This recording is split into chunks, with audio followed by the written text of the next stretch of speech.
पर हमला किया। मल्लिकार्जुन खड़गे ने पीएम मोदी पर बयान दिया है कि मोदी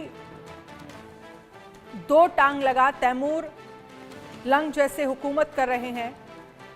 टीडीपी जेडीयू की दो टांग लगाकर चल रहे मोदी दूसरों के सहारे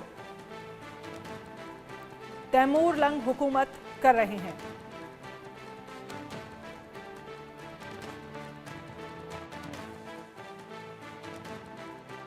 मोदी को बहुमत मिला है? नहीं है, 240। अब उसको दो टांग लगाए, एक टीडीपी का टांग और एक ये बिहार का। हाँ, जेडीयू का टांग, एक जेडीयू का टांग, एक टीडीपी का टांग लगा लेके चल रहे हैं मोदी। और मैं दौड़ूंगा भागूंगा बोलते, कहां से भागेंगे भाई? तुम्हारे टांग ही टूट गए हैं, लोगों ने तोड़ दिया है और इलेक्शन में तुम साफ हो गए। पहले तो 400 पार, मोदी है तो सब कुछ है, ये कहते थे। लेकिन मोदी की गारंटी भी गई, 400 पार भी गया और दो टांग दूसरों की लगा के हुकूमत तैमूर लंग कर रहे हैं और आज हमको ही कह रहे हैं। और इस पर ज्यादा जानकारी के लिए आनंद सिंह मुंबई से लाइव जुड़ गए हैं। नीतीश झा भी हमारे साथ मुंबई से लाइव जुड़ गए हैं। आनंद, सबसे पहले मैं आपके पास आना चाहूंगी। बयानबाजियों का दौर चुनावों में हम इस कदर देखते हैं कि कोई ये नहीं देखता, चाहे कोई भी राजनीतिक दल हो, कि वो किस तरह से एक लिमिट क्रॉस कर रहा है। क्या जो मल्लिकार्जुन खड़गे की तरफ से बयान सामने आया है कि मोदी जो है वो दो टांग के सहारे सरकार चला रहे हैं, और तैमूर लंग का जिक्र जो है वो एक बार फिर से महाराष्ट्र चुनाव में हुआ है, महाराष्ट्र को लेकर किया गया है, कैसे देख रहे हैं आपसे? जी देखिए, जिस तरह से प्रधानमंत्री नरेंद्र मोदी के लिए कांग्रेस के अध्यक्ष मल्लिकार्जुन खड़गे ने जो कल कटाक्ष किया, वो साफ तौर पे काफी एक विवादित बयान है। और चूंकि प्रधानमंत्री नरेंद्र मोदी की तुलना उन्होंने जो एक बारबरिक राजा हुआ करते थे तैमूर लंग, उनसे उन्होंने की है। तो लगातार जो कांग्रेस का आरोप लगाते आ रही है कि किस तरह से बीजेपी जो एक डिक्टेटोरियल रूल को यहाँ पर बढ़ावा दे रही है, तो वैसे में ही उन्होंने प्रधानमंत्री मोदी का फिर डायरेक्ट टू रिपोर्ट डिक्टेटोरियल नहीं बोलते हुए बल्कि उनकी तुलना तैमूर लंग से की। और उन्होंने कहा कि इस तरह से प्रधानमंत्री नरेंद्र मोदी जो लगातार लोकसभा के चुनाव में वादे करते थे कि मोदी की गारंटी लोगों में चलेंगी और बीजेपी जो है 400 सीटों से ज्यादा अपनी सीट जीत कर आएगी लोकसभा के चुनाव में, मगर लोगों ने कहीं ना कहीं उनकी विजयी रथ को रोका और उनकी पार्टी जो 400 सीटों का लक्ष्य लेने का दम भर रही थी, तो वो कहीं ना कहीं 240 सीटों पे सिमट गई, जो लोकसभा में बहुमत का आंकड़ा भी नहीं है।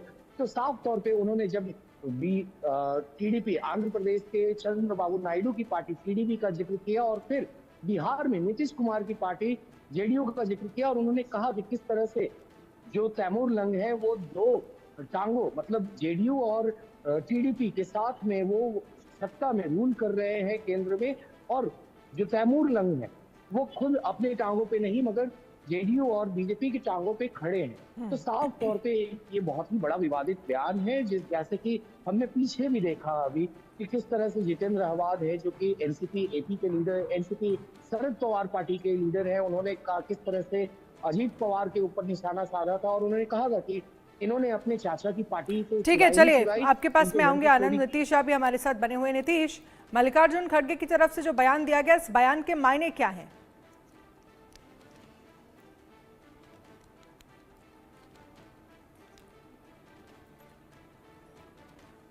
नीतीश, आपको आवाज आ रही है मेरी?